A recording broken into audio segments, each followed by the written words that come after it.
When mental illness makes the news in the U.S., it's often in the context of violent tragedy, like the Aurora, Colorado theater shooting or the massacre at Sandy Hook Elementary School in Newtown, Connecticut. He obviously has some mental health issues, so for him to even have access to those guns is a little scary to me. Important factors in those incidents, to be sure, but a new study from Johns Hopkins University shows that news coverage may exaggerate the relationship between mental illness and violence. We looked at the content of news media coverage about mental illness in a sample of print and television U.S. news sources.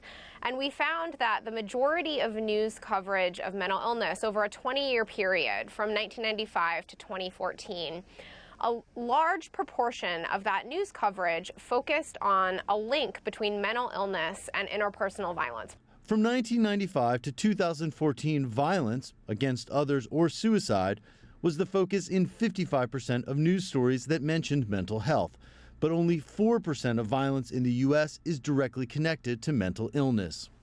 The Johns Hopkins study concludes skewed news coverage contributes to stigmatizing mental health issues, making it less likely for people to seek treatment, and it impacts public perception of mental illness.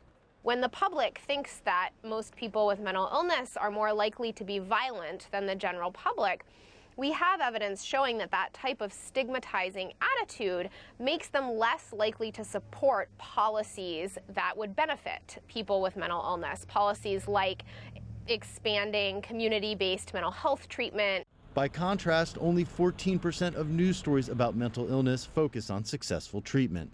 The study suggests journalists should cover more stories about the successful treatment of mental illness. The research suggests that if those stories were covered more prominently, the stigma around mental illness would be reduced and more people might seek out treatment. Jim Spellman, CCTV, Washington.